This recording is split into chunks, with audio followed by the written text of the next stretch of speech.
landscaping and timelines.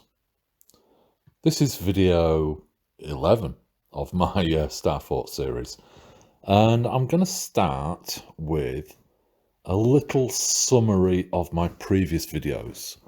I do really urge you to go back and watch or listen to all of my videos, preferably in order. In my intro video, I explore indoctrination and innovation, verbal history, human nature, free speech, and knowledge. In video 1, I explore Berwick-upon-Tweed, which I revisit in video 7 and video 8. I look at how they are not defensive and how the bastions have sluice gates, sluices on them, generally a windmill or a pumping system within the bastion, which pumps water into the reservoirs that you might think are moats or ditches for defence. In video 2, I look at the evidence of mud floods within my own home, and I introduce the concept of giants living in the property prior to a 6-foot-tall human. In video 3, I look at the alterations to the local area and how these have not been recorded within history, and how maps lie. In video 4, I look at the concept of counting and visual representations of counting, focal points, exchange, points of view, removal of knowledge, and simple thinking, and how to measure long distances accurately, and human rights. Video 5 covers the written notation of numbers. Video 6 is geopolymer, both old and new, or new and old in fact. Video 7, I look at, in more detail at the LiDAR availability in the UK and the 3D rendering of that information. In video 8, I look at Berwick-upon-Tweed again and discover something new that I hadn't seen before. In video 9, I discuss how the measurements and the used to build StarForts actually disprove the period of time that we're told that they're built in. And in my last video, video 10, I look at the grand tour of the 17th century, where the aristocracy were sent out to allegedly learn the arts and culture, and my thoughts on that. So as well as my main videos, this being number 11, I do put out small snippets of information that I've found or I find interesting, or I think you might find interesting, in a series of short videos. And I'll be drawing upon the last few that I've done in the last couple of weeks, and bringing them all together into this video. I'm making these videos to change the way you think, because almost everything you have been taught was designed to program you to stop thinking critically and accept everything you are told as truth without question. In my short videos, I suggested that coastlines may be man-made, and this isn't as ridiculous as it sounds. After all, landscaping has been big business from Capability Brown in the 18th century through to present day. As I have constantly said, there is lots of evidence, if we look hard enough, of humanoids of various sizes, from 18 inches, 45 centimetres tall, to over 328 feet, or 100 meters tall, believe it or not. The Greeks considered myths as mostly based on facts of the past. Many races had and still have the tradition of passing knowledge of and history verbally. It is believed the library in Alexandria held a wealth of written history before it was burnt down, and there have been lots of vast archives that have been destroyed in the past. To the victors go the spoils of war, and they also erase knowledge whilst rewriting their history. As I said in my introductory video, the control of knowledge is the power held over us, the power of control. If we had the knowledge of how to split water into its constituent elements, say through electrolysis, then we were able to reconstitute the water molecule, say through combustion, and we were able to do this cheaply and within a small-scale portable operation, then we could power vehicles with water, and the waste product from this process would be water, which is the fuel we used at the start of the process. There are a number of people that have claimed to have perfected this process and converted their own cars to do just this. All were approached by their governments and told not to divulge how they did it. One was allowed to run his vehicle for over 10 years, but as far as I know, they all died in mysterious circumstances. In the 1970s, NASA announced their search for extraterrestrial supply of water, as this would fuel their rockets to go further and presumably leave the solar system. Presumably this was to be done in a similar process of electrolysis to split the elements before combining them to produce thrust. NASA has since changed their mission statement, although their mission remains the same, and currently they say they are looking for extraterrestrial life by searching for water. One obvious question springs to mind. Why do we not currently fuel everything with hydrogen? Have we got a limited supply of water around the world? Is there an overabundance of oil, gas and coal? Now let's suppose the space shuttle could piggyback a water-powered 747. They could then probably use less fuel to get it into orbit, assuming that's actually what they do, rather than just float it up strapped to a giant orange tank of helium that allows them to float it out of sight. Or is it just sat at the bottom of a swimming pool somewhere, like the International Space Station? But enough of my NASA conspiracies.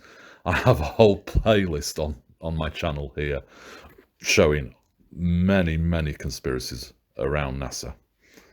The point is that the withholding of knowledge controls us and forces us to buy into their system to heat and fuel our homes and lives with oil, gas and coal that have been provided by Mother Nature for free. Then, after selling us these freely available fuels until we are addicted to their use, they tell us that supply is limited and we are required to pay more. When we step up and paid more, they told us that their use was killing the planet that provided us these fuels. And instead of realizing that Mother Nature balances itself out and adjusts and reclaims the carbon in vast plankton fields in the Pacific Ocean, they tell us we now need to pay even more to, I don't know, remove the carbon from the atmosphere or something like that, whilst taxing us for the privilege of using these dirty fuels that they sold us and got us addicted to in the first place. As Karl Pilkington pointed out, after the introduction of the UK shopping bag tax that was aimed to stop shoppers from using disposable plastic bags, presumably because the oils or chemicals used to produce them were running out. Although they told us it was to save the dolphins and stop plastic going into the sea. Although why the boffins couldn't figure out how to make them out of paper or biodegradable materials is totally beyond me. Besides, it seems we have a bigger issue with plastic ducks, plastic bottles, and flip-flops floating round the oceans than we did ever had from disposable bags. Anyway, back to Karl. He points out that rather than changing the habits of the shoppers, we simply accept this new tax to save the dolphins. So we move from killing dolphins for free to now paying 10 pence for the privilege of killing a dolphin. Nothing changes. Which brings us to the new question arising over the past few years. How cheap is life? So, anyway, we see that not only is the withholding of knowledge costing lives, but we pay taxes to remain unenlightened, whilst the self-righteous profit from our ignorance and compliance. I did say right at the start, this journey would be all-encompassing to the world we live in today. So, if a 328-foot tall, 100 metres, humanoid decides to lay his new patio out to look like a pentagram, then it might end up looking like France. If he then sells up, moves on, or dies, and the new owner might decide he wants to put his stamp on the landscape too, then things change. The landscape is altered over time, not only by man or humanoid or whatever you want to call them, giants, but weathering too takes its toll. The French, over time, wished to live in a hexagon and set about requisitioning or conquering land to do this. By 1766, under Louis XV, France looked similar to what it does today. Unfortunately, it looks more like a pentagram than a hexagon to me. So, history shows us that countries' shapes can be by design of conquest too. Here's a few. Just bear in mind that times have changed. You might not accept what these look like and whether these are the correct, how they should have looked, would have looked, who knows. But these are a few examples of where countries represent or look like animals or other shapes and objects.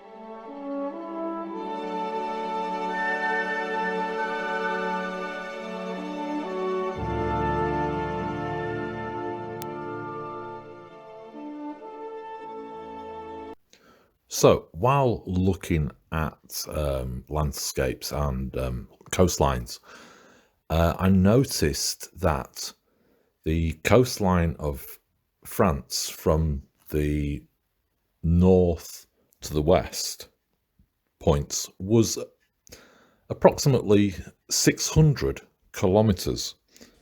And then taking this down towards Spain and the Spanish border with France from the point on the west, it was again 600 kilometres, and then over to Marseille was again 600 kilometres.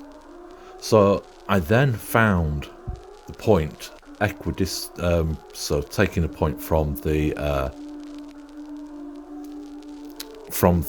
north to the south, I drew two more lines at 600 kilometers, which took me just north of Switzerland and Liechtenstein there. And that's how I got to the easterly point. I made it 600 kilometers. But when I was looking at that then, I was looking at the coastline to the northwest and the southwest. And I noticed that if I made it a pentagram, then the coastlines virtually lined up to the pentagram. So again, this supports the argument that the coastline is man-made, manufactured. It's remarkably how close it is. I then drew the pentagram, pulled the points to the right position, halfway on, using the northwest coast as guideline, and found that if I put the lines from the points of the pentagon to the point of the pentagram, the inside point, that I ended up with 333 kilometers from the northerly point down to the inside the pentagram point and then back out to the westerly point. So that's 666 kilometers. And again, on the southwest side, I did the same, and I pulled the line in and it lined up again. So I ended up with two lines of 333. So then I copied that round to the other points, and I was quite surprised at quite how close it actually got to the Swiss border and then the Italian border in the southeast. The northeast left a little bit to be desired, but that's the land border. So technically you could just reclaim or draw the line wherever you want through the land. But it was the fact that on the coastal borders on the west side of France that it actually matched up. So this is where I've got to my 666 kilometers between points to point.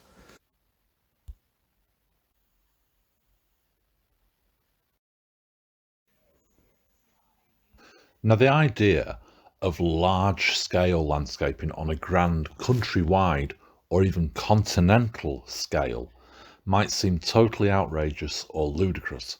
So let me show you the logical steps that might make you change your thinking. Let's consider the situation and possible evidence for this reasoning. In our world, landscaping starts with our immediate environment, around our homes and in our gardens. We consider our needs, then plan and design how we wish to use the land around us. We might decide to have an area to sit and entertain friends or just relax. We consider its location in the landscape and what view or aspect it has, which direction it faces, and might even adjust its elevation. We might want to plant flowers to further enhance our enjoyment and appreciation of the area. Alternatively, we may get greater enjoyment from utilising the land for growing food, and we may consider levelling large areas to allow ease of access and maximise crop growth in sheltered, sunny aspects. We might want to add water features or divert water courses. We might want a rockery or other varieties of environments depending on land available, our needs, or how we might want to enjoy our immediate environment. Likewise, our towns and cities often have similar buildings, shops and layouts to the next town or city. We were told that Roman cities often followed similar layouts too, and our study of StarForts finds that besides the walls and bastions, the layout within the walls seems to follow some grand design. Within wider areas, our municipalities or local authorities provide us with other amenities they feel we need or residents have asked for. Parks and gardens are landscaped to provide recreational grounds, and larger landscaping projects are undertaken to draw in tourists. Milton Keynes has an interesting layout, and in particular Midsummer's Boulevard between Child's Way and Port Way, all in alignment with the summer solstice, and all its monuments and buildings situated around it are in an interesting link to a satanic ritual where it's expected that the Sun King with his Moon Queen will be involved in taking the children to open a portal, presumably after his father dies and he takes the throne. Within the English landscape, we find many examples of hill art and horses, and other things and bits and pieces. As with France in its drive to both create a giant hexagon as well as divide its internal administrative areas into smaller hexagons, when a nation acts upon landscaping an area, more area and larger projects can be undertaken. So returning to Britannia, if the new owners, if you can own something that's God-given, let's call them occupants or landscapers, if they're smaller than the previous owners, landscapers, occupants, and have less grand ideas than living on an island that reminds them of their mother, queen, or goddess Britannia, they may wish to model their surroundings on other patterns or designs, maybe even representing their current religious beliefs. Now you may see some of the following as just someone joining random dots, or that it's all just speculation, but you are probably willing to accept that a single man designed and laid out a giant man on a hill. You may even buy into there being a mysterious force that makes women fertile from sitting here, or whatever they do at midnight. Or maybe it's all psychosomatic, like handing it over to a higher power, as Bill and Bob in their 10-step program suggest. And by not thinking about the problem, it resolves itself. But the history of this hill is far more mysterious and has far bigger ties to female reproductive systems than this small, visible male appendage. So if we assume that these hill carvings are made by a 6 foot tall or 1.8 meter tall person in small numbers, and we know larger humanoids existed, then it's surely not so much of a leap to assume that their marks on the landscape could and would be larger. So once you start thinking about things logically, it is not that hard to see that what we see around us could possibly be as natural as the houses we live in or the gardens we plant. That is to say, they are by design, like the 119 islands of Venice or Slartibartfast's fjords. In the 1930s, Catherine Maltwood was asked to illustrate a manuscript belonging to Glastonbury Abbey. The manuscript was called The High History of the Holy Grail and contained stories of knights that had encountered giants and ferocious beasts on their quest for the Grail. As she read the stories within the manuscript, she felt that the writer was describing the local landscape around Glastonbury, and she started to study local maps. She found a giant line drawn out in the landscape, following lines of ancient country lanes, streams, and field boundaries. There was even an expansive beechwood forest that gave the lion its mane. Laid out in the landscape next to this, she found a giant human figure with one arm above its head that had been formed by a prominent hill. Later, whilst talking about her findings to an astronomer friend, Leo and Gemini were tentatively attached to these figures. This led Catherine to look further, and soon all 12 signs of the zodiacs revealed themselves to her, all in the correct order, laid out in a circle around the Somerset landscape. Now, had you found one, you may have said that this was a set of random coincidences, but once you find all 12 in the correct sequence, your only possible conclusion is that this is by design. After many years of further investigation and study of aerial photographs, she published her findings in a book called A Guide to Glastonbury's Temple of the Stars. On Christmas Day 1962, a young boy called Graham Griffith received an atlas for Christmas. Taking time to show his appreciation in front of his parents, the pages fell open on the British Isles, and he spotted and pointed out giant figures in the landscape. These images lay dormant in his mind for many years, no doubt coming to the fore once in a while, until a visit to Glastonbury almost 30 years later, when he found a book called The Glastonbury Zodiac by Mary Kane, which in turn had been based upon Catherine Maltwood's observations. As Graham flicked through the pages, he saw the giants that had greeted him on Christmas Day 1962, but in smaller forms.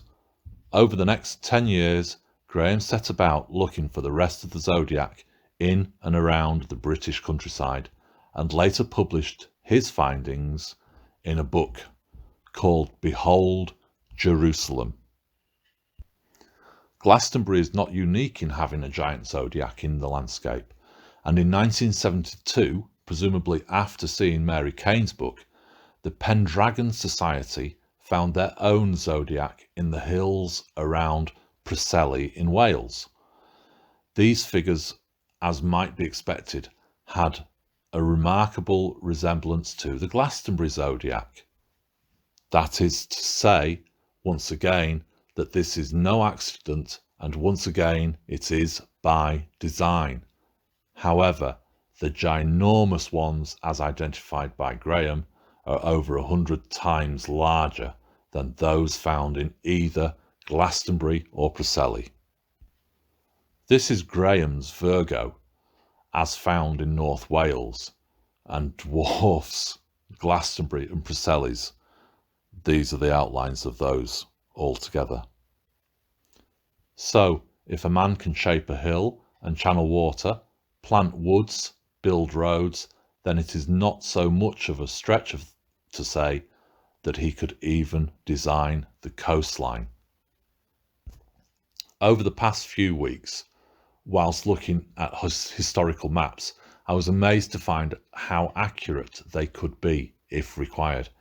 And if you recall video 3, where I said maps are not always what you think they are, I still stand by that statement, as with all other information I have presented in my videos. But accurate records were made, and many in exquisite detail. Researching further, it is said that the modern land surveying equipment like theodolites, as well as navigational equipment such as sextants, were in use as long as 6,000 years ago. In fact, maps of the heavens as well as Earth were held, and all extremely accurate. If anyone recalls the documentary on the 2,000-year-old computer about a mechanical or analog computer that could predict the moon phases, attitude, solar and lunar eclipses, as well as the stars and planetary alignments with extreme accuracy, I'll try and add a link in the description and here on the video. You may recall that they concluded that it was designed and built by the Greeks. However, no other device or apparent record of knowledge of the device was found in Greek archives, and I believe the device was far older than 2,000 years. The mechanics of the box utilised prime-numbered toothed cogs, and it was obvious, whilst the archaeologist that was investigating the device hadn't a clue how or why that was key to its workings. The mathematical skills of the Sumerians of 6,000 plus years ago was probably on a par with, if not more advanced, than most areas of mathematics today. From recent archaeological digs and studies around the Temple of Eridu, it has been found that they used what we now refer to as a metric measurement system. They also used what we refer to as the Troy weight systems for precious metals, and they calculated lunar months and years with great precision, along with astronomy. They also had 12 symbols of the zodiac that we still use today. They had 24 hours in a day, 60 minutes in an hour, 60 seconds in a minute. In fact, base 60 or sexagesimal was in common use, as it still is today for astronomy. They had 360 degrees in a circle and probably had mathematical expressions for calculating exponents as well as pi. Now you may recall that I said how some systems were base 12 and some systems base 10. Well, here's an interesting thing. The lowest common multiple of 10 and 12 is 60, so base 60 is the perfect integration of both base 12 and base 10 systems. You may also recall that I felt that StarForts were probably built or designed by 13 foot or 4 meter tall, 10-fingered humanoids. And here I believe we found them. Maybe not everyone in Sumeria was that size, but their leaders or founders probably were. They may have even originated elsewhere. There are legends and myths of a number of giants that brought gifts of knowledge to Egypt, and even a possibility that those gods were the grandsons of Noah. They may have possibly referred to themselves as the sons of God, or from the sons of God. The gods may not have remained in Egypt, but they certainly left their mark and taken ideas with them or brought them with them. I also believe that the Egyptian cobra headdress, representing the goddess Uruz and being a symbol of deity or kingship of Lower or Northern Egypt, possibly belonged to or was taken with the sons of God. Now, going back to the greater landscaping modelling, Graham K. Griffiths in his book points to Virgo in the landscape of Wales. Now, the zodiac of 6,000 years ago in Sumeria had Virgo, and she was the grain goddess, the goddess of the harvest, often depicted sitting on a heap of grain, like a mini sacred mound, or she'd be holding sprouting grains in her hand. They're also associated with healing and teaching mankind the arts of civilization, like literacy, mathematics, measurements, astronomy, and the calendar, as well as making of beer and bread. She got up to a lot, did this Virgo. When I look at Anglesey, and in particular Holyhead, I see the head of the cobra from the goddess. So Anglesey is the head and Holyhead is the crown of this deity, Virgo, in North Wales. And Bardsey Island looks particularly like a sprouting grain, which we're told is often found in her hand in Samaria 6,000 years ago. There is also a theory that Welsh is the spoken language of the hieroglyphics, and if this is true, then there would be little wonder to find a pharaoh or an Egyptian goddess to be carved into the landscape of Wales.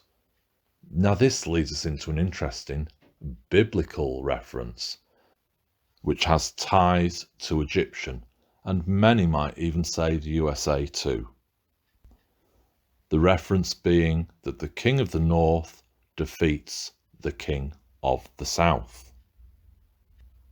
So we find the symbolism for the king of the north, the serpent headdress, being in the landscape of Wales. And also many believe that the king of the north is, in fact, England or the United Kingdom, and that the king of the south is America. And there are ties between USA and Egypt that many of you are aware of, and I'm not going to go into here on this video. Now the symbol for the king of the south is actually a vulture's head on the headdress, and when the kingdoms came together, they had both the serpent and the vulture, but this vulture might have evolved into a phoenix or even an eagle over time, which we might say is also a symbol of the USA. And another similar biblical reference of relating to the same period is where we're told that the feet of iron and clay, which many see as the Anglo-American alliance, actually end up destroying themselves, i.e., well, in fact, the iron destroys the clay of the feet, and the iron is believed again to be the UK, and the clay is USA. So two biblical references, both referring to UK defeating USA, possibly. Which does lead us into a couple of interesting questions, such as, if the petrodollar falls, will that be the downfall of the USA? Will the UK have to take over? Will UK take back the sovereignty of the USA? Will UK grant total world control to the WEF, and that in turn allow the enforcement of tyranny by the UN? And is the harlot that rides the horned lamb the new world religion of Chrislam, which the Catholic Church has signed us up to apparently, when we're now Christian and Muslim, it's a one religion thing, one world religion, and there's a lot of prophecies, and again, I'll go no further on that at this point. So before I continue, please could you take a moment, subscribe, like, share this video. YouTube have finally allowed me to receive money. They've allowed me to monetize my channel, as they say. So all the adverts you now watch, I do actually get a little kickback from. Yeah, great. I've earned £10 in the last month. Fantastic. It's not really going to cover it. But hey, I don't do this for the money or the fame or the fortune. But please do like and subscribe. It does help. Thank you.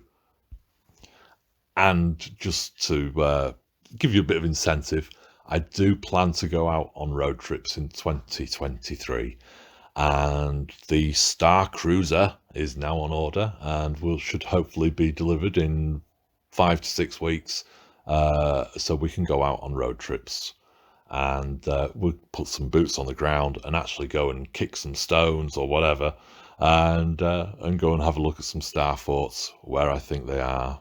And maybe we could even get in a road trip to Amsterdam or Antwerp if we don't get the climate lockdowns in Europe in the very near future. But otherwise, I can at least go around the UK with your help. Thank you.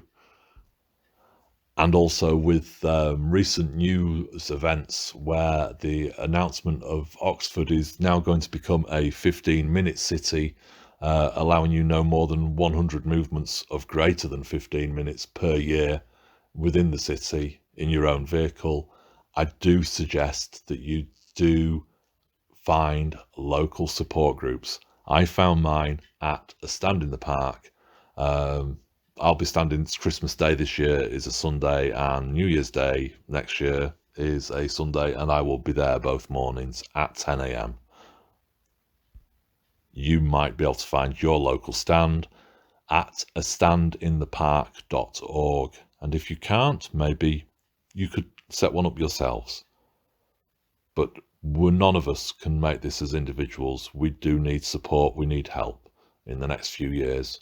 Trust me. And my script says, perfect preparation prevents piss poor performance. 6 P's, don't forget them. So, back to the timelines.